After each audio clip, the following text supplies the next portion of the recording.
تو آدم ہو جاتے، نہیں، لیکن ایسا نہیں ہوا۔ اللہ رب العزت نے حضرت آدم علیہ السلام کا پتلا بنایا، خمیر کیا، مٹی سے بنایا۔ کیا حاجت تھی اس کو؟ اللہ رب العالمین کیا محتاج تھا مٹی سے بنانے کے لیے؟ ہرگز نہیں۔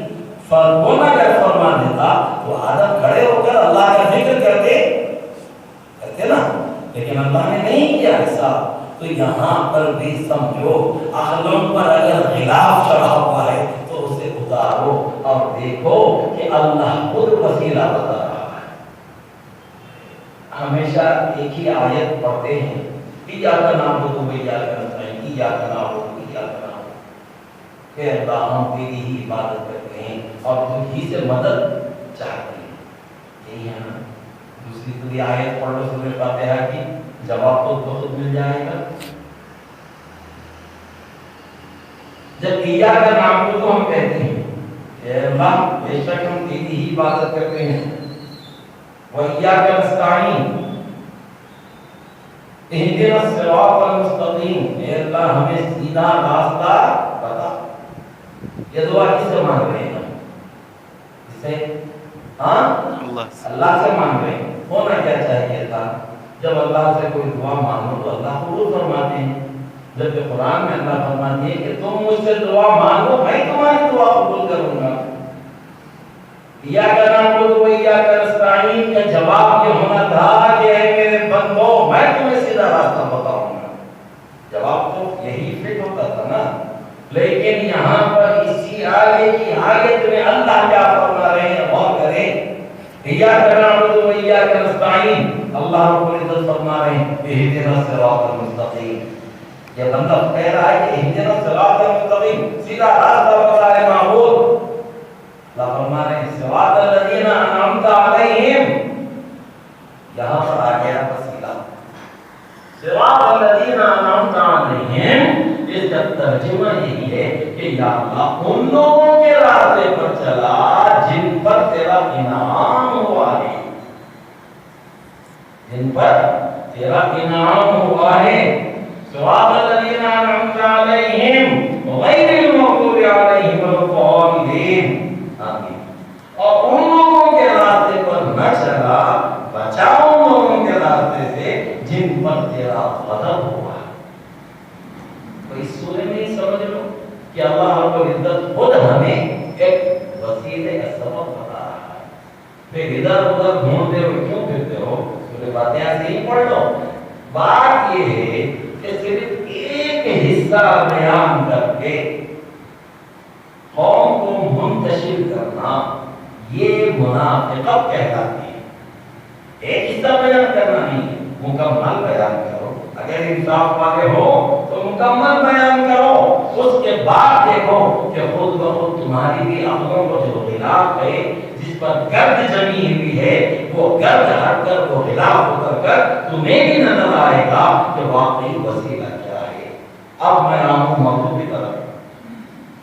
آدم علیہ السلام کو اللہ نے جو پیدا فرمایا، جو تخلیق فرمایا، کن فرماتے تھے ہو جاتا، اپنے ہاتھوں سے وہ مٹی کا پتلا بنانے کی ضرورت ہی نہیں تھی۔ اللہ نے ایسا کیا۔ کیوں کیا؟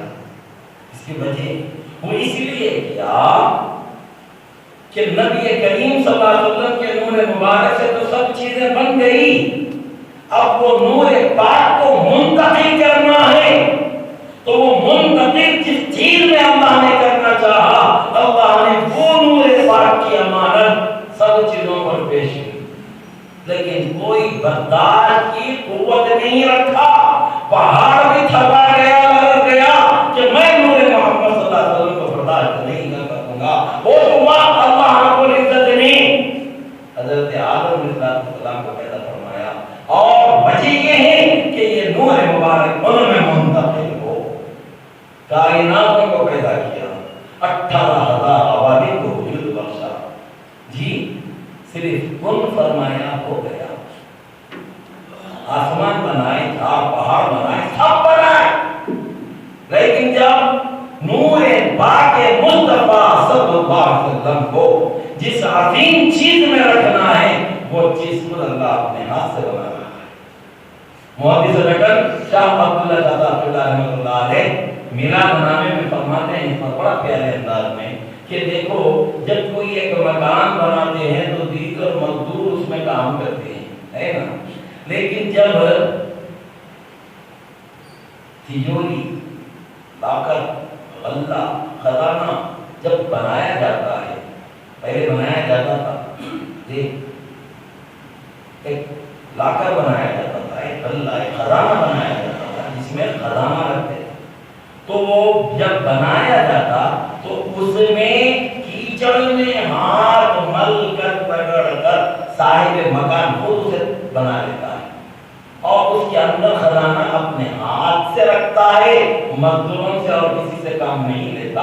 اللہ رب العزت نے حضرت آدم کو اپنے ہاتھ سے بنایا کیونکہ اللہ کا جو خزانہ عظیم ہے وہ ہے نبی پاک صلی اللہ علیہ وسلم کا نور مقدس۔ اس کو جب رکھنے کی باری آئی تو اللہ رب العزت نے خود اپنے ہاتھ سے حضرت آدم کے پتلے کو سبحان اللہ، حضرت آدم کے پتلے کو بنایا۔ اب گفتگو یہاں ہوئی تھی کہ روح داخل ہوئی حضرت آدم علیہ السلام میں، کیسے داخل ہوئی آپ نے سنا، روح کو حکم ہوا کہ روح جا آدم کے پتلے میں داخل ہو جا، روح آئی، روایت میں ہے چکر لگائی، طواف کی، چکر لگا کر چلی، کیوں؟ جسم انتہائی سخت، روح انتہائی نرم لطیف، جسم کثیف، تو روح اپنا مقام وہاں پر نہیں چاہتی تھی، اسی لیے چلی گئی، دوبارہ حکومت دوبارہ بھی چلی گئی، بھول پھرتی رہی، واپس چلی گئی۔ اب اللہ رب العزت نے حضرت آدم علیہ السلام کی پیشانی مبارک میں نور مکرم و محتشم صلی اللہ علیہ وسلم کو رکھ دیا۔ پھر اس کے بعد روح کو حکم ہوا کہ اب جا، روح پھر آئی، کیا دیکھتی ہے کہ آدم علیہ السلام کی پیشانی مبارک نور مصطفیٰ صلی اللہ علیہ وسلم سے جگمگا رہی ہے۔ روح وہ منظر دیکھتی ہے، دیکھ کر ہونا کو یہ چاہیے تھا کہ فوراً داخل ہو جاتی، لیکن نہیں ہوئی، بدستو دو تین چکروں کی طرح روح نے پھر سے چکر لگانا شروع کر دیا، پھر سے گھوم رہی، پہلی چکر میں بیدار کی، دوسری چکر میں بیدار کی تھی، روح گھوم کر واپس چلی جاتی ہے، لیکن اب جب کہ نور پاک مصطفیٰ صلی اللہ علیہ وسلم پیشانی آدم علیہ السلام میں جگمگا رہا ہے، چمک رہا ہے، روح کو منظر کو دیکھتی ہے، پھر سے گھوم رہی ہے، طواف کر رہی ہے، پہلی مرتبہ میں بیدار بھی تھی، لیکن اب کی مرتبہ میں بیدار بھی نہیں ہے، اب کی مرتبہ میں محبت ہے، اب کی مرتبہ میں وارثگی ہے، اب کی مرتبہ میں نثار ہو جاتا ہے، اب کی مرتبہ میں قربان ہو جاتا ہے، روح گھوم گھوم کر طواف کر کر قربان ہو کر حضرت آدم علیہ السلام کے قدرے مبارک میں داخل ہو جاتی ہے۔ تو یہاں پر دیکھیں روح نے نور کا کیسا ادب کیا کہ اس نور کے لیے بھی گھوما، اس نور کے لیے بھی طواف کیا۔ اسی لیے تو صحابہ نے کہا تھا یا رسول اللہ صلی اللہ علیہ وسلم، ہم دیکھتے ہیں کہ جھاڑ آپ کے لیے سجدہ کرتے ہیں، ہم دیکھتے ہیں کہ جانور آپ سے گویا ہوتے ہیں، ہم دیکھتے ہیں کہ جانور آپ سے بات کرتے ہیں، ہم دیکھتے ہیں کہ جانور آپ کو سجدہ کرتے ہیں، لہذا ہم یہ چاہتے ہیں یا رسول اللہ ہم بھی آپ کے لیے سجدہ کرتے ہیں۔ نبی کریم رؤوف رحیم علیہ السلام کو تسلیم ارشاد فرماتے ہیں کہ تم میرے لیے سجدہ نہ کرو، تم میرے لیے سجدہ نہ کرو، میرے احکامات پر عمل کرو، یہی تمہاری اطاعت ہے۔ اطاعت کے معنی کیا ہے؟ اطاعت کے معنی ہے کہ ہر حکم پر اپنے سر کو جھکا دینا، چاہے وہ حکم ہماری ذات کے خلاف ہی کیوں نہ ہو، ہمارے افعال کے خلاف ہی کیوں نہ ہو، ہم ہر حکم کو بجا لانا اور اطاعت کے لیے سر کو جھکا دینا، یہی اطاعت کا مفہوم ہے۔ میرے استاد محترم مولانا سیف اللہ قبلہ جو تشریف لائے تھے میلاد النبی صلی اللہ علیہ وسلم کے موقع پر، بڑی پیاری بات تھی کہ دیکھو ہیئر اسٹائل میں کچھ بھی نہیں ہے، بال پورے بال ہٹ گئے، صرف چرپٹے ہیں. ارے یہ کیا ہے؟ وہ تو ہیئر اسٹائل. ہیئر ہے تو اسٹائل ہوگا نا. کہیں کہیں گے نہیں وہ فلاں خان ایسا کرا تھا. سر پہ وہ خان، جسم میں دوسرا خان، کمر میں تیسرا روشن. تو پھر دل میں مصطفیٰ کہاں سے آئیں گے؟ نہیں. ہماری تو ایسی حالت ہو گئی ہے کہ ہم یہ ناپسندیدہ فلمی ایکٹرز کے دیوانے ہیں. تو پھر دیوانے مصطفیٰ کب بنیں گے ہم؟ ہرگز نہیں ہو سکتا جب تک کہ یہ تمام مکروہ قسم کے لوگوں کو نہ چھوڑ دے، اس وقت تک حب مصطفیٰ نہیں آ سکتی.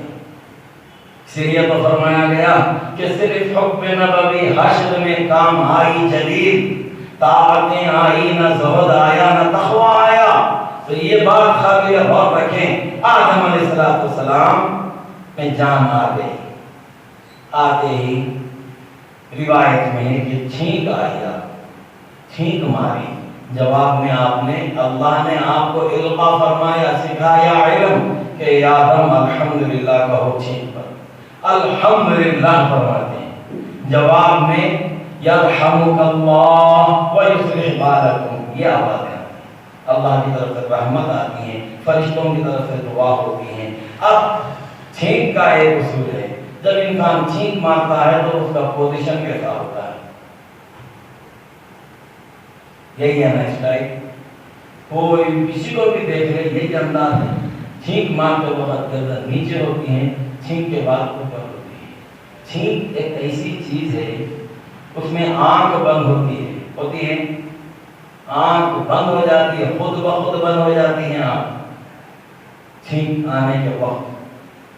اور فرماتے ہیں کہ اگر اس وقت کوئی اپنی آنکھ کو کھلا رکھنے کی کوشش کرے تو اس کے دیدے باہر آ سکتے ہیں.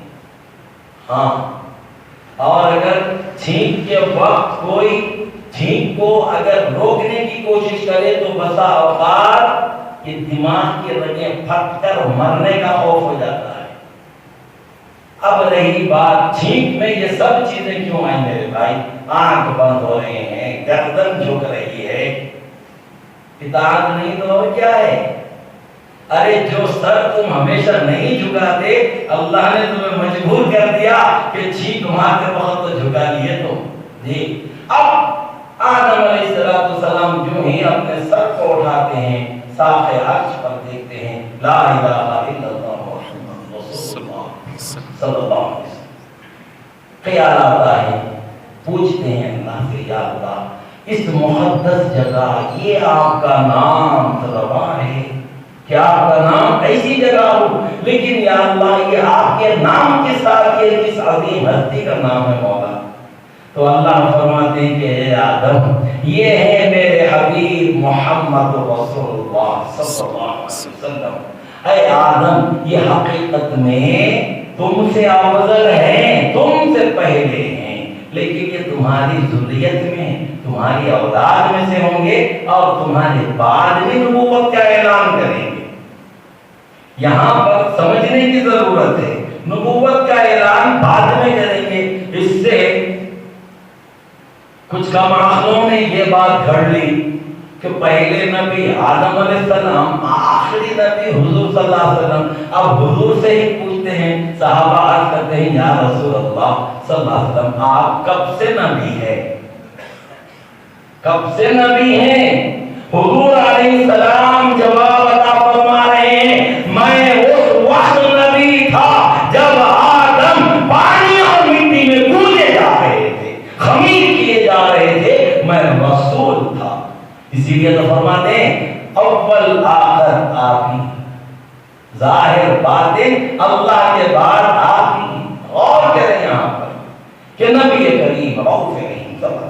اب آدم علیہ السلام کے جوابات اللہ عطا فرمانے کے آدم. سوال تو ایک ہی کیا نا، یہ کون ہستی ہے؟ ایک ہی جواب تھا کہ یہ میرے رسول ہے، میرے حبیب ہے آدم، یہ تمہاری ذریت میں سے ہیں اور تمہارے بعد اعلان نبوت کریں گے. 40 سال کی عمر شریف میں جو آپ نے اعلان نبوت فرمایا وہ اعلان تھا نبوت کا، ورنہ علم الہی میں آپ شروع سے نبی ہیں. سب کی اصل، سب کی جڑ آپ ہی ہیں۔ اب بات سمجھ میں نہیں آئے گی کہ سب سے پہلے ہیں پھر سب سے آخر میں آئے، سوال ہے نا یہ؟ تو اس کا جواب یہ ہے، ایک عام انداز کا جواب،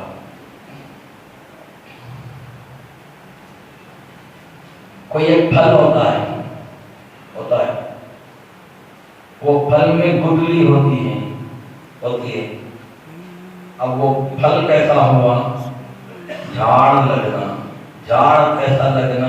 گٹلی پیرنا، گٹلی پیرے جھاڑ ہوگا، پتے آئے جھاڑ بڑا ہوا، پھول آئے، پھل آئے، پھل کے اندر سے گٹلی نکلی آخر میں۔ پہلے کیا تھا، آخر میں کیا تھا؟ یہی سمجھ لو کہ پہلے گٹلی پھر آخر میں بھی گٹلی۔ تو حضور پاک صلی اللہ علیہ وسلم کا وجود مقدس اس طرح سے سب سے پہلے رسولوں میں سب سے آخر میں رسولوں میں ہے۔ اب آدم علیہ السلام کو جواب عطا فرمانے کے لیے آدم دیکھو یہ میرے حبیب محمد رسول اللہ صلی اللہ علیہ وسلم ہے، یہ تمہاری ذریت میں ہے، تمہارے بعد تشریف لائیں گے۔ ختم ہو گیا نا جواب؟ پھر اللہ فرماتے ہیں کہ آدم یہ نہ ہوتے تو میں کچھ بھی نہ پیدا فرماتا۔ چلو یہ بھی سمجھ میں آ گئی، کچھ بھی نہ پیدا فرماتا، ختم تھی بات۔ لیکن اللہ نے یہاں پر بھی خاموشی نہیں اختیار فرمائی، حسد پر حسد، تاکید پر تاکید ہو رہی ہیں۔ اب ایک بات کو اگر میں لے لوں، مثلا خواجہ بھائی اچھے آدمی ہے، تمام اچھائیاں آگے نا ان میں، اب میں کہوں خواجہ بھائی اچھے آدمی ہیں، بڑے اخلاق والے ہیں، بڑے رحم دل ہیں، غریبوں کی مدد کرتے ہیں، محتاجوں مسکینوں کا خیال کرتے ہیں، نمازوں کی پابندی کرتے ہیں، دینداری اختیار کرتے ہیں، فلاں فلاں۔ پہلی بات میں آ گئی نا، اچھے ہیں میں سب آ گیا نا، پھر بعد میں یہ رحم دل ہے، یہ اچھے ہیں، غریبوں کی مدد کرتے ہیں، مسکینوں کی مدد کرتے ہیں، کیا مطلب؟ تعریف میں مزید اضافہ ہوتا چلا جا رہا ہے۔ تو اللہ نے آدم علیہ السلام کو فرمایا کہ آدم دیکھو یہ نہ ہوتے تو میں کچھ بھی نہ پیدا فرماتا۔ پھر اللہ فرما رہے ہیں آسمان نہ بناتا ہے آدم، اللہ فرما رہے جنت نہ بناتا، دوزخ نہ بناتا، زمین نہ بناتا، تارے نہ بناتا، چاند نہ بناتا، پہاڑ نہ بناتا، دریا نہ بناتا، جانوروں کو نہ بناتا، جنگل نہ بناتا، ریگستان نہ بناتا، بیابان نہ بناتا۔ اے آدم یہ نہ ہوتے تو یہاں تک کہ میں تمہیں بھی نہ بناتا، یہاں تک کہ میں تمہیں بھی نہ بناتا۔ یہ ہے تو سب کچھ ہے، یہ نہیں تو کچھ بھی نہیں۔ اسی لیے تو فرمایا کہ وہ ہے تو سب ہے، وہ جو نہ ہو کچھ نہ ہو۔ جان ہے آپ جہاں کی، جان ہے تو جہاں ہے۔ پھر آدم علیہ السلام جان گئے حقیقت کو، جان گئے۔ اب اس کے بعد آدم علیہ السلام کی پیشانی مبارک سے آواز آتی ہے، آپ دیکھتے ہیں کہ فرشتے، اللہ کے فرشتے، مقدس فرشتے آدم علیہ السلام کی زیارت کرنے کو آ رہے ہیں۔ زیارت کہاں سے ہوتی بھائی؟ Face to face. اس کو بولتے میں عادل بھائی کو دیکھ رہا ہوں، میں عادل بھائی میرے کو دیکھ رہا ہوں، فیس ٹو فیس۔ اب اگر کوئی پیچھے سے آگے زیارت کرنا چاہے تو کیا کہیں گے اسے؟ آپ بیوقوف نہیں بھائی، آپ کھڑے ہیں، میں آگے پیچھے سے دیکھ رہا ہوں، ارے مولانا کو کیا ہو گیا پیچھے سے دیکھ رہے۔ فرشتوں نے ایسا کیا، آدم علیہ السلام جہاں جہاں ہیں فرشتے ان کے پیچھے آ کر صف باندھ کر باادب کھڑے ہو کر آدم علیہ السلام کی زیارت کر رہے ہیں۔ آدم علیہ السلام پلٹ جاتے ہیں، فرشتے پیچھے ہیں، پلٹتے ہی فرشتے ان کو دیکھنے کے بجائے پھر پلٹ کر ان کے پیچھے کی طرف آ جاتے ہیں، بیک سائڈ پشت پر۔ پھر آدم علیہ السلام پلٹتے ہیں، فرشتے پھر سے پلٹ کر ان کے پیچھے سے سب بار کرتے ہیں۔ یہ جب بار بار ہوتا ہے تو آدم علیہ السلام بات کرتے ہیں، بارے الہی یہ کیا ماجرا ہے، تیرے فرشتے یا اللہ میرا دیدار کر رہے ہیں لیکن پیچھے سے مولا جب میں ان کے سامنے جاتا ہوں، سامنے ہوتا ہوں، روبرو ہوتا ہوں تو یہ بجائے مجھے دیکھنے کے پھر سے پیچھے آ جاتے ہیں۔